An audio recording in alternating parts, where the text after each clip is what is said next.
रामचंद्र की जय, उमापति महादेव की जय, पावन सुत हनुमान की जय।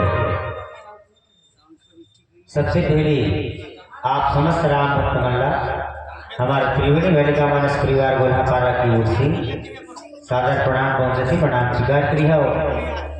जैसे आप सब जाना था कि हम हिंदू मन कोई भी शुभ काम करते तो वो काम ला करेगी पहले अपन देवी देवता ला जरूर बनाता है ना, तो फिर बाद ही काम शुरू करता।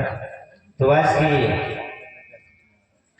मानस गान शुरू करेगी पहले त्रिवेणी बालिका मानस मंडली माँ वीणा वादनी सरस्वती रमनाही। उखर बाद जैसे भगवान रामचंद्र जी की कृपा रही आप मन के बीच में गायन वादन और कथा के माध्यम से आप राम कथा सुनाने की प्रयास करेंगे। बोल श्री रामचंद्र की जय।